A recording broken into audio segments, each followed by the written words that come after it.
welcome back to another episode of Beyond the Stable. I'm Megan Scott, and today I'm joined with Jennie Sharpe. Jennie is an international and para show jumper. If you haven't heard of Jennie before, I feel like you guys are going to absolutely love Jennie.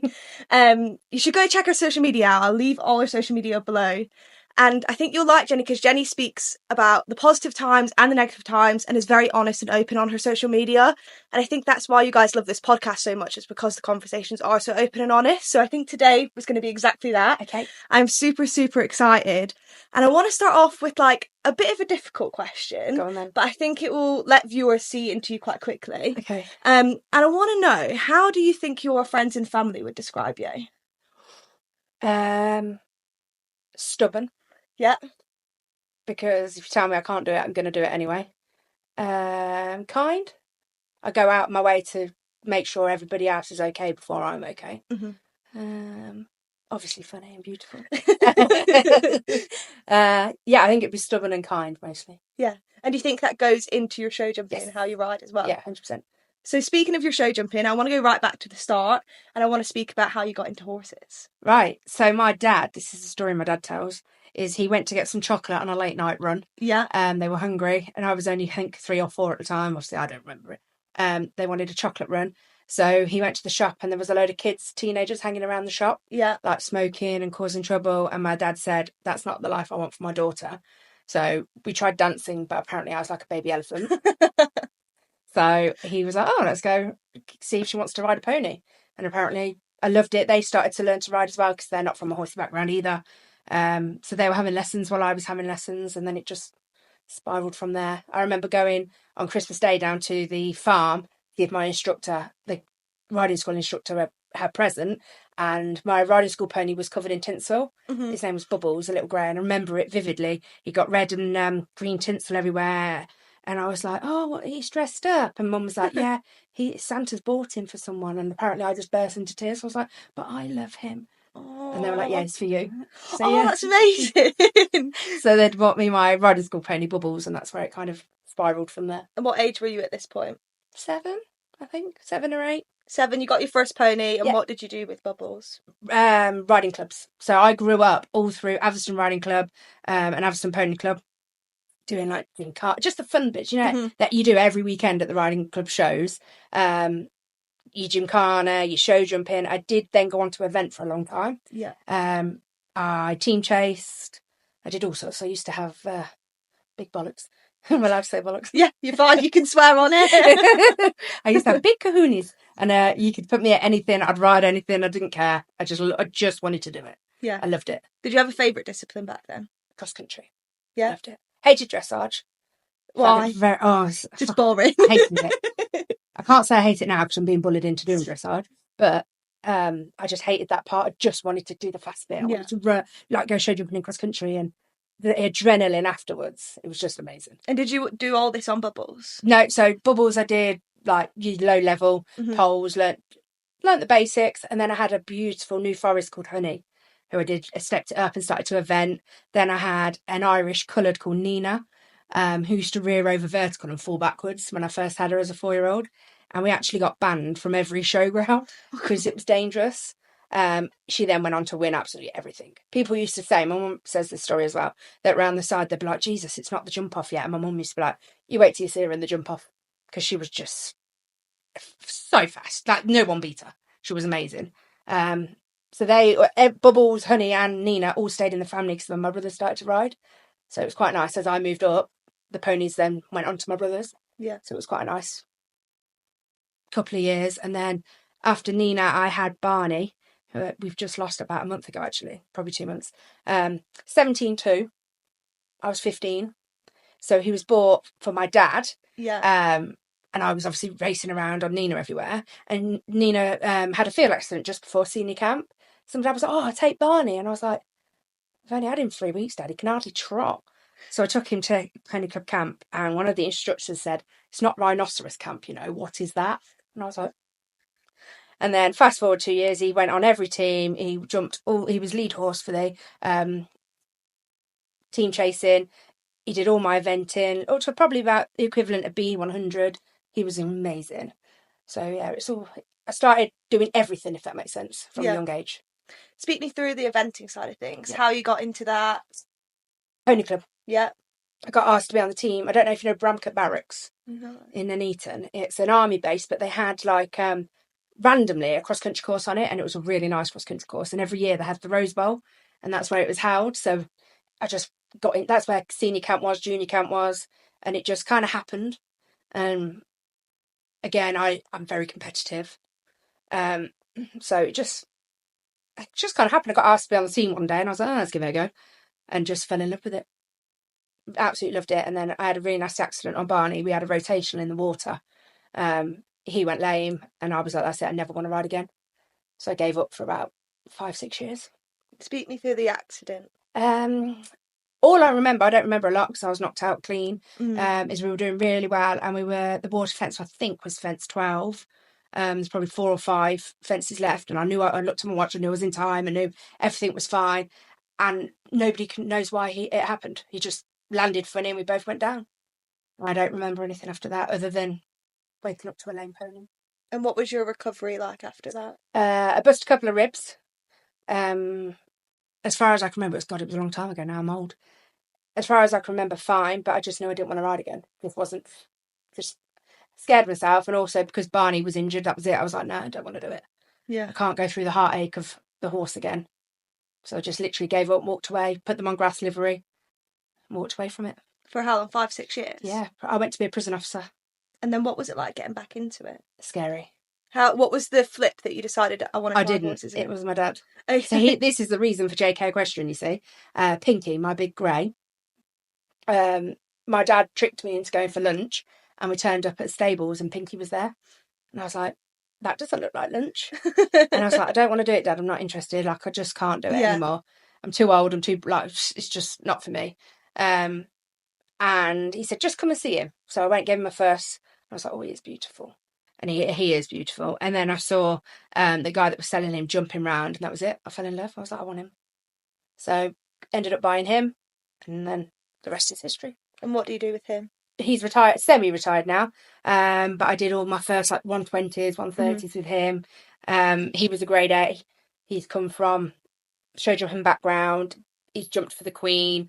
Like he's a good horse. Yeah. So I kind of had a ready-made horse to bring my confidence back up. And he literally got me from jumping doing poles on the floor to jumping 120, 130 and loving it again. What was it like gaining your confidence back? I still don't have it back now. How long have I had Pinky? 10 years? Still don't know. No, I still really struggle with my confidence. Still have imposter syndrome. Don't feel like I'm good enough. Like I said to you, this kind of thing, why would people want to listen to me? I then get inside my own head like I'm not good enough. So I don't think it's ever come back. I don't think it ever will. But you're still doing amazing, and you're out there doing it. Yeah, trying. Yeah. I've just come back from London and done the global tour. I did it last year on Forest and this year on Bertie. But again, I just stood in the start box thinking, yeah, why am I here? The little fat amateur compared to all the top show jumpers. But she held her own. I'm very lucky. She's a good horse. But yeah, the confidence thing is, I don't think it'll ever come back. Mm-hmm. And since you've started riding again, have you evented since, or has it just been show jumping? Just show jumping. I've obviously gone down the dressage route a little bit in the last couple of weeks due to Forrest losing his confidence out jumping, and I've done Pinky does arena eventing through the winter, so I don't mind jumping on the surface. I just wouldn't jump on grass again. Yeah, and don't get me wrong. Like I went to the Field Farm, Skeggy, every year we go to the beach at the end of the season, and I jumped the cross country jumps then, but obviously it's one fence at a time, very controlled. I don't think I could ever just go and jump again on a cross-country course. Equestrians, you're going to want to know what is in this piece of tissue paper. This is a brand new equestrian product. Now, I have scoured the internet high and low, trying to find something even remotely similar to this product, and I think this is the first kind of thing like this I've ever seen out on the equestrian market. By the podcast Beyond the Stable, powered by Atlantic Harmony Equestrian. When I was designing and coming up with the concept for this new product, I thought it was going to be fun. I knew it was exciting. I knew I was going to like it, and all my equestrian friends were going to like it. But I put this product on sale yesterday, and I cannot believe the amount of positive feedback and the sales that we've had already on it. It is just crazy. So this is, and I think it is the first ever equestrian drinking game. It is a deck of cards. You get 52 cards in a pack. And I just thought this was such a good idea because the question I always ask at the end of the podcast, when you ask them what they like to do out with horses, they always, well, not always, but most of them say they love to have a little drink in their free time, which is totally fair enough because I feel like we all do. But I thought this was just perfect for stay away shows and pony camps. Literally any time you're with your equestrian friends having a drink. This is so fun. So there's so many different kinds of cards in here. So you've got like drink if cards. We've got some more like challengey type cards. We've got some cards that are going to get you very, very drunk. We've got some most likely to cards. Literally so many cards in here. Like I don't want to obviously show you them all because then what would the point in buying it be? But I want to show you them all. I absolutely love these. And I think it is my favourite project that I've worked on so far. And I think the really cool thing about these is obviously they are a drinking game, but you could do like other forfeits. You know, if you don't drink, you could definitely think of other forfeits. So you can shop these on the Alliance Comedy website. They're under the Beyond the Stable section across there. Yeah, I'm so excited. I think this is so fun and I can't wait for all the feedback and yeah, tell me what you think, guys. Speak me through the show jumping then. What it was like getting into that and working your way up levels. Horrible. Horrible. Why was it horrible? It's not very supportive. Okay. I'm probably going to get shot down for saying all of this, but I've always been honest and open. Everybody seems to be out to get everybody in the show jumping world.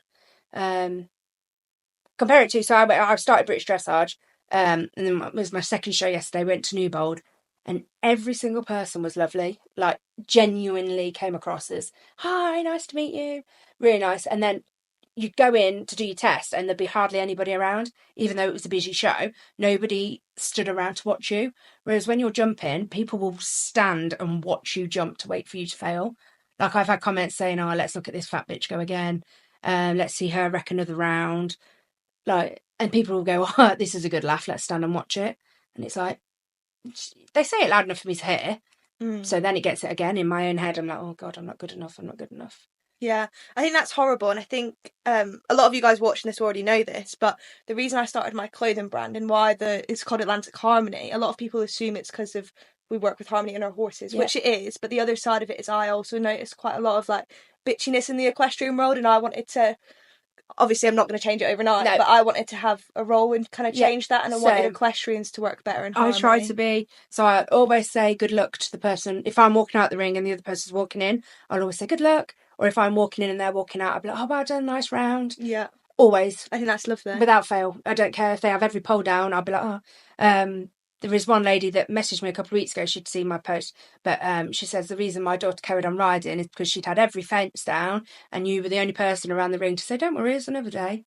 And there is. Who cares? If you pat your pony, come out, try again another day. It doesn't matter. Yeah.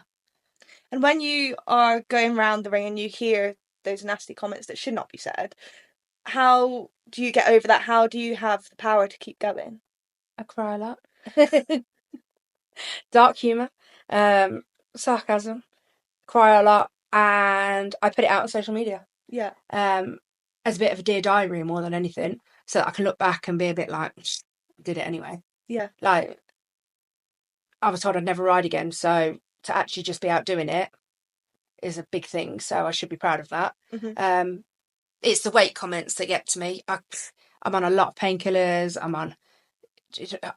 I can't feel my right hand side. I've got a stoma bag, so I have to eat a lot. So yeah, I struggle with my weight. It has fluctuated. I've had 4 or 5 surgeries in the last 4 years. So every time I get going, I end up back in hospital. Yeah. So it is hard. So all these people that are slimmer are making these comments that have no idea what it's like. Like they haven't got a clue. Mm-hmm. Like, so I just think, just take a minute, think it in your head. Don't say it out loud. It doesn't need to be said. Yeah, for anyone listening to this or watching who kind of doesn't know your story and what you've been through, can you speak through a little bit more in detail? Yes. So I bent down to pick the puppy up in 2018, about a week before Christmas. I was sat at the table and I literally just bent down. I was like, "Oh, that hurt." I didn't think anything of it. Carried on working, and I went to ride and I was like, "Oh, it really hurts. Like it aches. It doesn't feel right." So I didn't ride. I carried on teaching, and then the pain became excruciating. So I rang 111, and they said, you need to go to A&E. So I went to A&E, told them that I couldn't feel when I was wiping. My leg sciatica was going down to my feet. It was very painful. And they basically went, don't come to A&E for a bad back, go home. Don't waste NHS resources. So I was like, okay, cool, you know better. So I went home. Fast forward to Christmas Eve, I started wetting myself, couldn't get out of bed. It was horrendous. I couldn't feel my legs. So I got rushed back in, ended up having emergency surgery Christmas Eve, spinal surgery. Waking up Christmas morning to be told that I probably would never walk again. If I did, it definitely wouldn't be unaided. I'd either need a chair or a stick. I definitely cannot categorically ride ever again. My bladder and bowels no longer work, so I catheterise, and at the time I had to colonic irrigate. So yeah, that was the first one. Then went to rehab, learnt to walk. They thought I'd had a stroke because my speech went as well, but that came back obviously. What did they diagnose it as? Cauda equina syndrome. So it's again, I don't really know how to explain it in layman's terms, but it's something to do with a horse's tail, which is weird. But basically, my L5S1 at the bottom, my brother says I have an extended butt crack. That's yeah, again, dark humour with my family.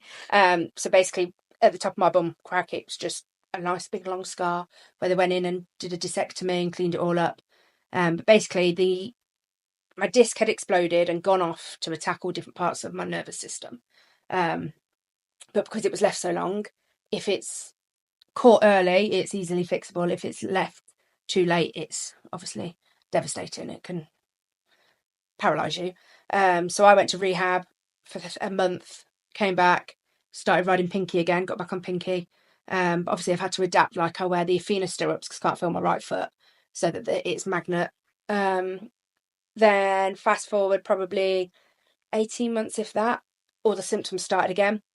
Ended up going to hospital. They told me it was all in my head and I had mental issues and I was making it up. You couldn't get it again. And I was like, pretty sure you can get it again.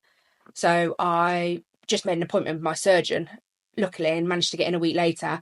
And he actually, what they'd done is they'd re-MRI'd me after my first surgery to make sure that it was all clean and the disc was sorted. And then re-MRI'd me when I went to hospital, like a couple of days before I saw my surgeon.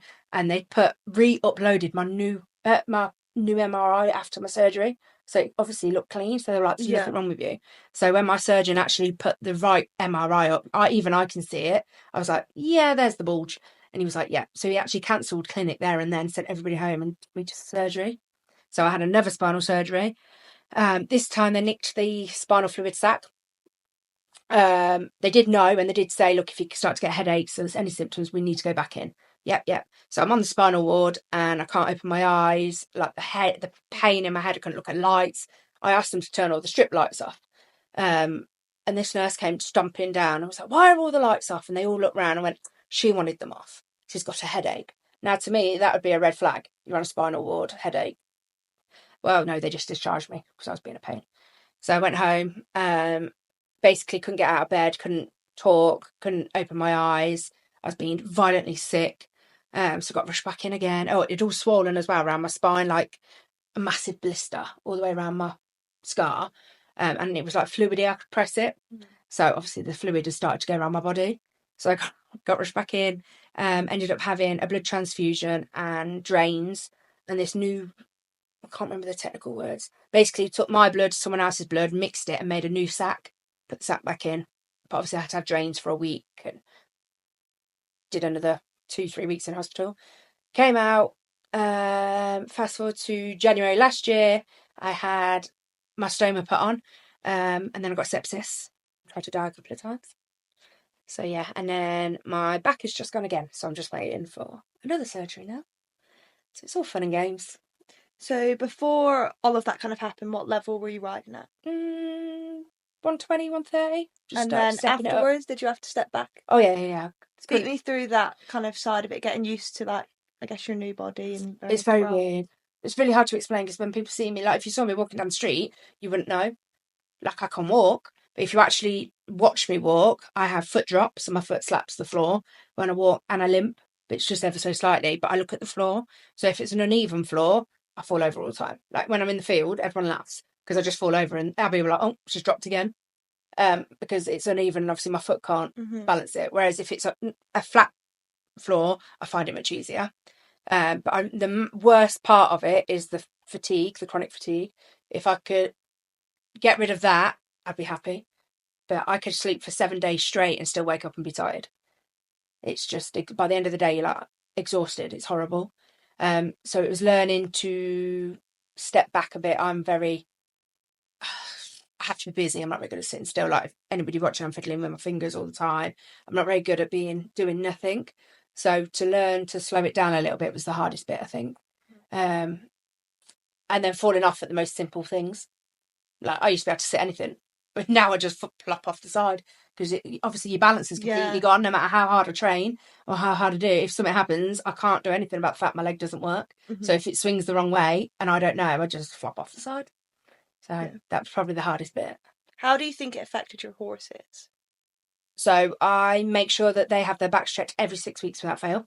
Because obviously I ride uneven. I also make sure they all have custom saddles. So each horse has their own saddle that's fitted to them, but also fitted to me to try and keep my legs equal. The only one really that it massively affected, I think, was Forrest, the big boy that I've just started the dressage on, because he's come from a jumping home with big, strong men. I think we found it really, really hard. I had a few nasty falls on him. I lost my confidence massively. A few times I wanted to sell him.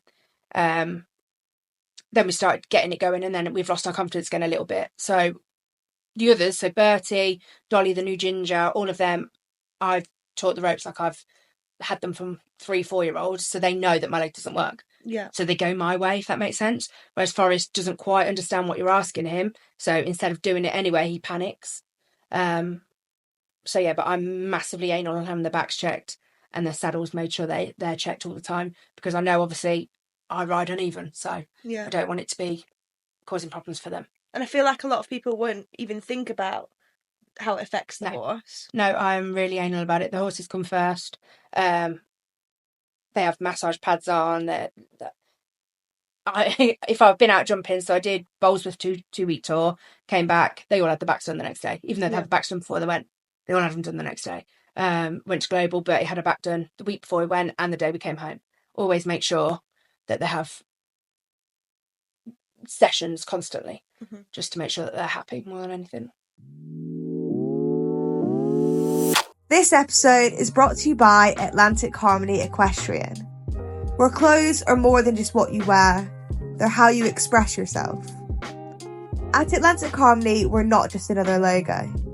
We're building a community of equestrians who believe in connection, support, and making a difference.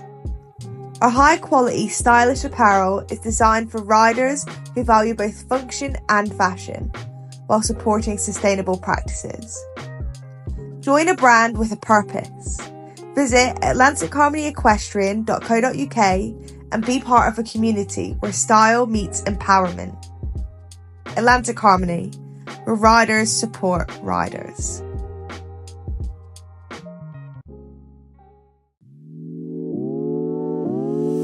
And you're also an international rider. Try to be. Can we speak a bit about that? Yeah, of course I can. So, what would you like to know? Yeah, take me through it. How you got into the international stuff, how it differs. Because I've actually don't think I've spoke to anyone about kind of that side of things. So much better than the normal national. So I remember I did Bolesworth for my before I went to Global, and I remember being at Global and Ben Mayer was in the stable next to me, and he couldn't have been nicer. Like, he was so kind, he was like, oh yeah, I saw you around, it was really good. Like I was at his level. Like, he was lovely. Whereas you don't get that at your normal shows. There was pretty girl, Jessica's, was it Springsteen? I can never say her name. Bruce Springsteen's daughter. She couldn't have been nicer. Like, all these top level riders made the effort to talk to little old me. Like, even in the warm up, they were like, "You all right? How are you?" Yeah, like, it was really nice. Really, really nice. Really enjoyed it. It's well ran. It's strict. Like, you have to have temperatures done and your trot ups and all that. But actually, it's much better ran and the people are a lot nicer. What international shows have you done? I started out international at Kiso. Love that venue. Did my first few at Kiso. Then I went to Bolesworth, done Bolesworth twice. done global twice. I've done Chepstow International 3 times, 4 times actually, I think now. And the next step is to go abroad. I originally had it booked about 2 years ago, but my back went again. So now I'm determined to get there this February, hopefully. I had it all booked. They were really good. They gave me my money back and were like, look, we'll see you whenever you can get here. But obviously that was devastating. So I'm hoping this year I can make it work. So prepping to go abroad, what's the prep that you've been undergoing? Because it's a big task, isn't it? Yeah. If I'm honest, I have absolutely no idea. I have to pay someone to do it. Yeah, because it's a lot. Yeah, it's not for my little brain. I know I'll do it wrong. I'm the type of person that, I did do that at Kiso, turned up a day early for the show. Yeah, they were really good. They let me stay, but yeah, it's the type of person I am. So it's easier just to get someone else to do that side of it. I wouldn't have a clue, and I wouldn't want to tell someone wrong either. Yeah. But I know there's a lot of paperwork and legal requirements and all of that jazz. So yeah, well, no, that's exciting. Are you looking forward to it? Yeah, I just want to go now. I don't think I want to come back. I want to stay there for the 12 weeks. Yeah. But it's one of them. I'm a home bird, so I know I'll be after the 3 weeks like, I'm going to come home now. Yeah, ready to come back. Let's speak about your show jumping a little bit more. I want to know if you've got any tips for anyone who's aspiring to work up the levels. Yeah. Get a good trainer, someone that believes in you, doesn't shout at you and tell you you're crap, because there's a lot of people out there that will do that. And make sure you've got the right people around you. Keep your circles small. Don't trust everybody. That's really horrible. Don't trust everybody. Not everybody has your microphone off. Not everybody has your best interests at heart. Train, but also don't forget that the flat work is the most important part. Your poles and your flat work is the most important part of your jumping, and just keep going, keep doing it. Every day is not going to be a good day, but if we keep practicing it, eventually it's got to get better. Apparently, that's what I've been told. Apparently it does get better. But yeah, just keep doing it. Don't give up. Yeah, no, that's great advice. I want to speak about your social media as well. When did that start? Once my back went. So I've only been doing it about 4 years, I think now. I don't really know how it took off. Well, I say take off. I haven't got hundreds of thousands of followers, but I don't really know when it started getting busier, if that is that word. I don't know.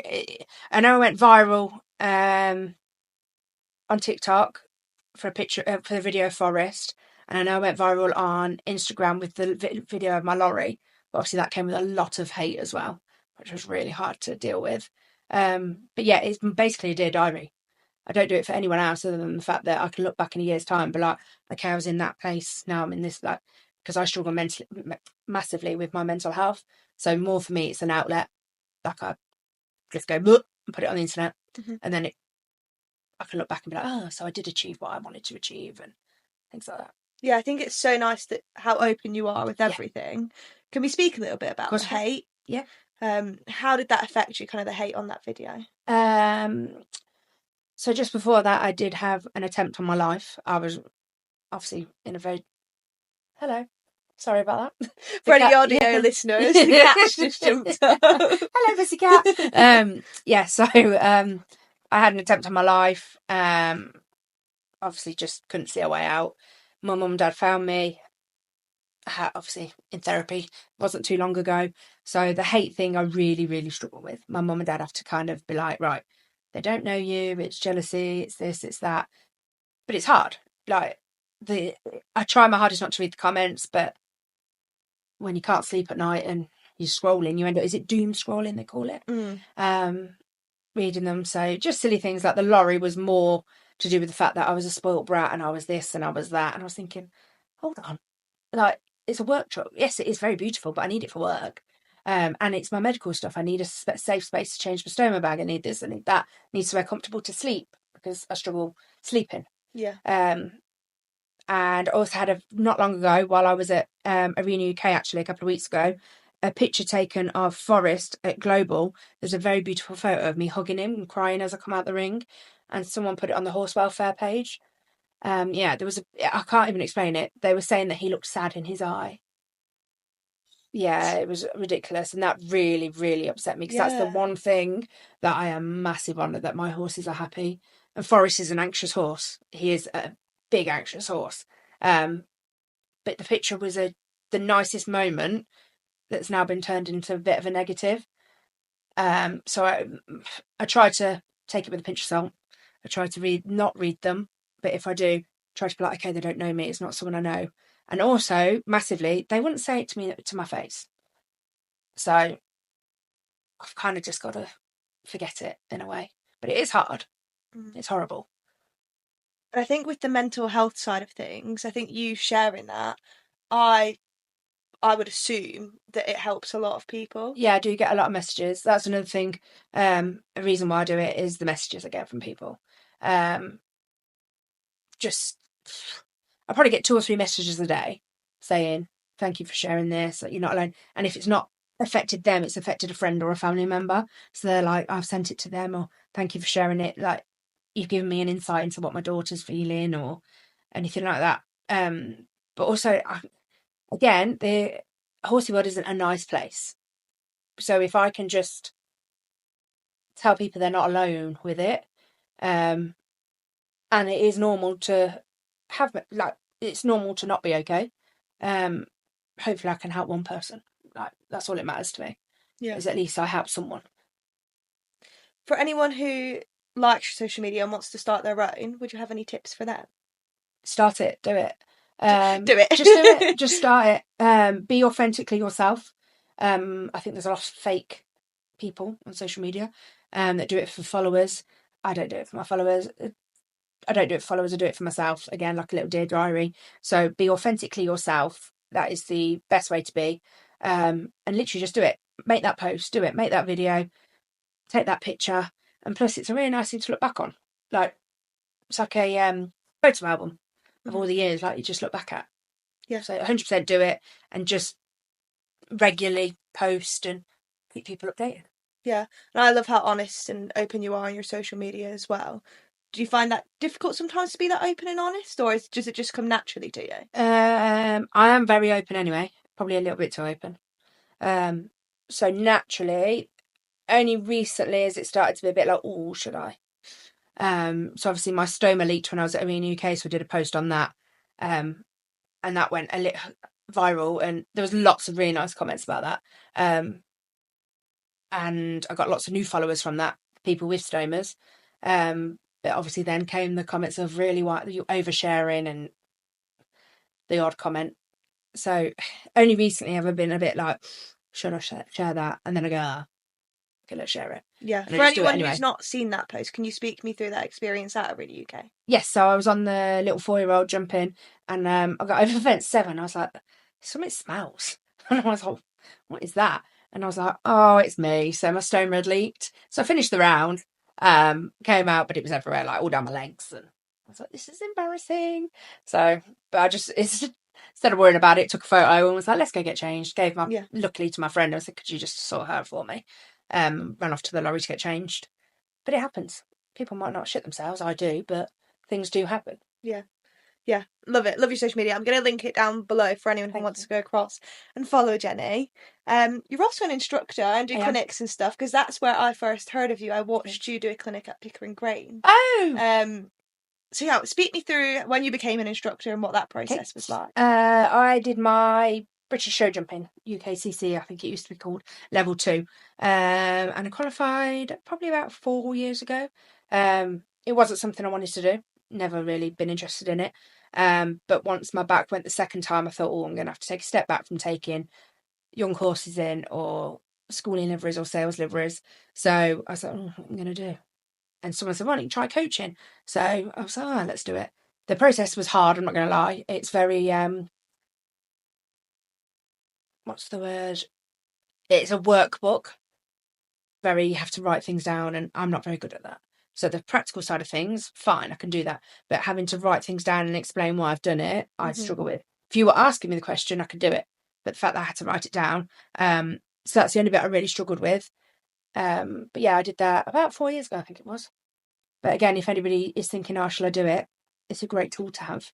I think you can do the British Showjumping. I think you can do the BHS. I think there's quite a few different ones you can do. But obviously I was showjumping at the time mainly, so I went down that route. Yeah. But I love it. And I feel like everyone's got their own little teaching style, is what I've realised from doing all these podcasts and watching people teach and stuff. What's your teaching style? Humour. I like to laugh. Shouldn't be so serious. So my biggest thing is for my clients, it's meant to be fun. Yeah. You're not, without sounding rude, you're not going to the Olympics. It's meant to be fun. Pat your pony, have some fun. Who cares if you jump in 90 or a metre 50? As long as you enjoy your pony. That's all that matters. So massively into making it fun. I work a lot with confidence, because obviously I struggle with my confidence and breathing techniques, and also just making it a bit more lighthearted. It doesn't have to be intense all the time. And it's not perfect. Yeah. For anyone who is struggling with confidence, what would your advice be? Keep chipping away. Keep trying to do little and often. And the biggest thing for me was my breathing techniques. Just making sure I breathe. And can you speak us through them? It's more just in through your nose, out through your mouth. That's it. I'm not very good at this whole tapping your forehead crap. It's just not for me. But more to do with making it into a positive. So, okay, I'm really nervous about this fence. Why? I've jumped this fence before. Instead of being like, oh, all the time. I had a really good coach called Helen Henry. She's called the confidence coach. She's very good. I have sessions with her. And it's all about flipping it into a positive, or remembering when you last did it, how it felt afterwards, and all that kind of vibe. But my advice was just keep chipping away. Again, surround yourself with good people. And don't be afraid to say you're nervous. Tell someone you're nervous. It doesn't matter. I'd much prefer you say to me, I'm really nervous, than hide it and me not be able to help you. If that makes sense. Yeah. No, that's great advice. You also have your own yard and stuff. Yes. Can you speak me through like what a typical day looks like for you? Because you've got loads going on with competing and chaotic social media and everything. Yeah, you arrived during the chaos. I try to ride 3 a day. I coach every single day anyway. Weekends it is chaotic. It's all day every day, but it keeps me busy. But during the week it's a little bit quieter, probably 3 or 4 lessons a day. Ride my 3, sort the babies out. So I've got foals and young stock and brood mares, so we go up and check them. And then that's it really. Have a cup of tea. And then go back to teaching again in the evenings, because now it's after school again. It tends to be in after school hours. It's busy again now. And then I want to go back to the competing a little bit. When you're preparing for a competition, how might your routine differ to a typical show jumper? I need to make sure that I have a lot of stoma bags, and I have lots of toilet accessibility. Obviously I've got a lovely lorry and I've got a toilet in there as well, but I like to make sure that I'm close to the main toilets as well, just in case. You never know if there's a problem in the lorry, it can happen. I also have to have chiropractor, so I have a McTimony and a sports massage who cups and dry needles me. I have them once a week each.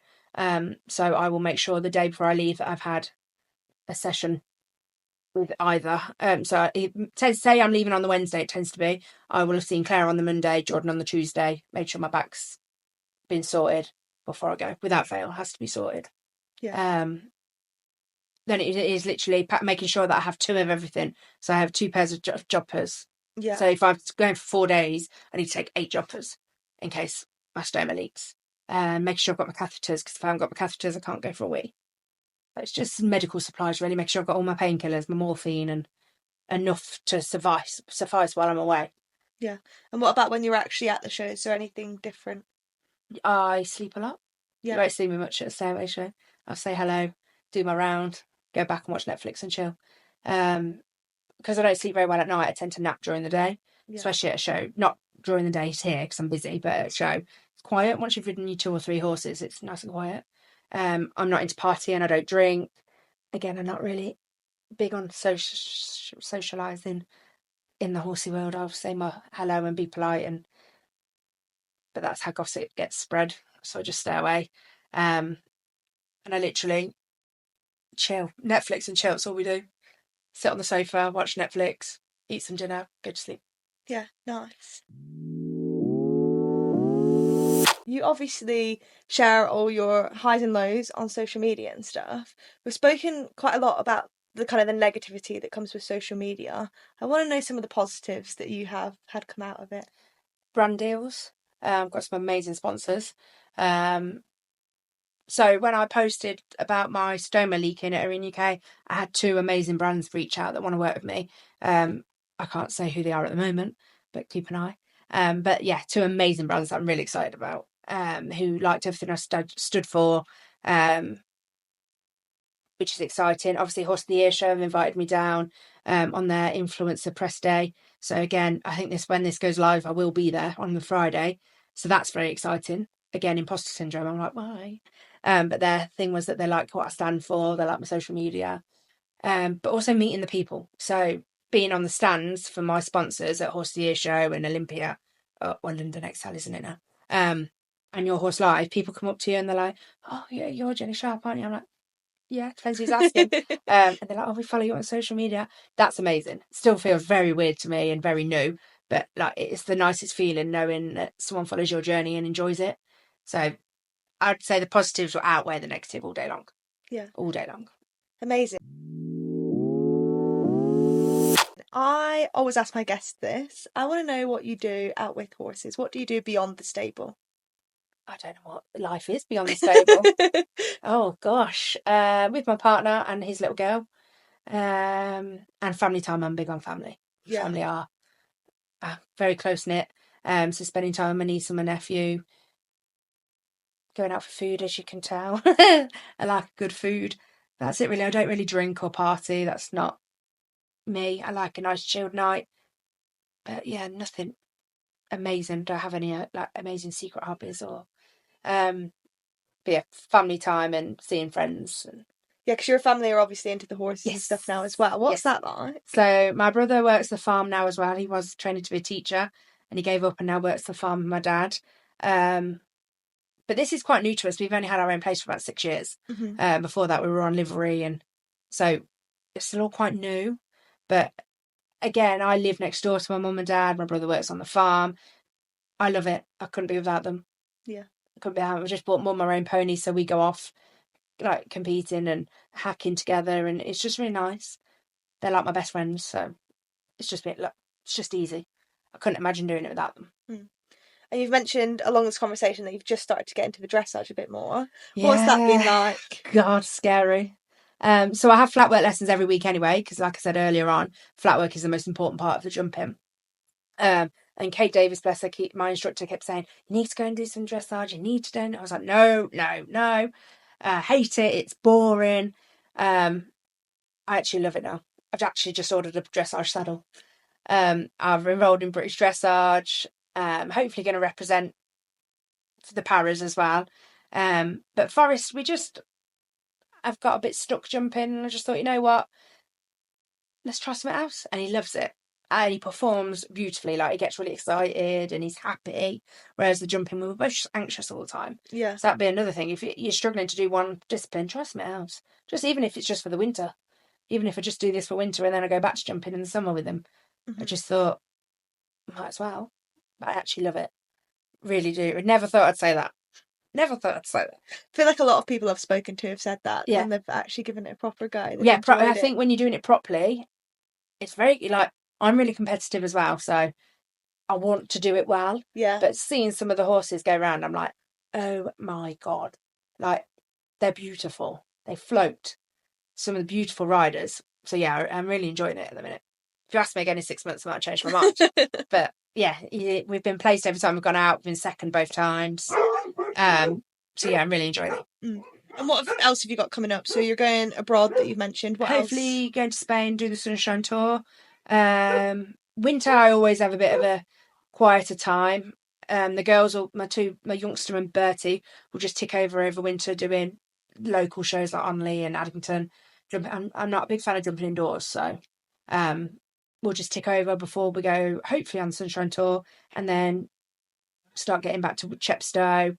We're doing the last Arena UK in September, the Spectacular.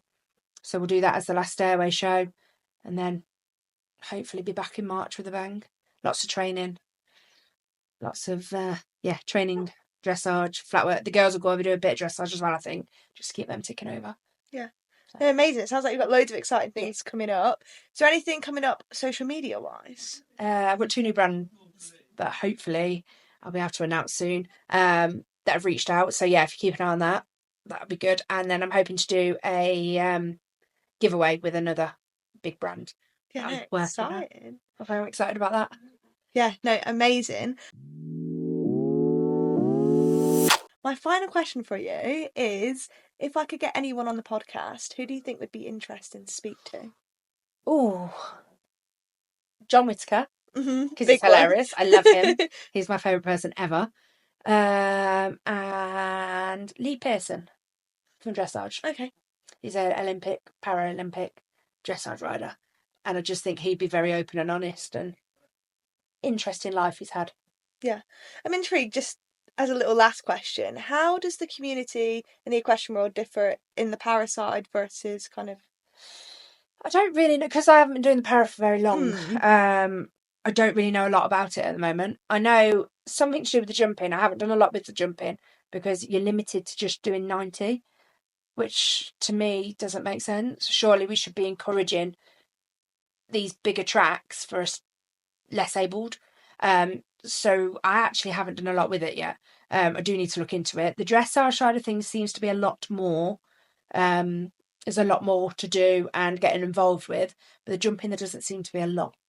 But that is also something that I don't know if you know Evie Toombs. That me and her are a bit like, let's chat and see what we can do about that. But yeah, there's not a lot going on that I know of. Again, I don't know a lot. But that I know of, I can't seem to see a lot going on. Yeah. So yeah, it's something I'd like to change. Amazing. Well, thank you so much for coming on. That was I feel like I've learned so much. Sorry if I talk so fast again. No, that was so good, and I feel like everyone watching will definitely have enjoyed it as well. If you guys have watched on YouTube, then make sure you're subscribing, liking, leaving us a little comment. If you're across on Spotify, make sure you're leaving us a review. And yeah, thank you so much again. Thank you for having me. Appreciate it.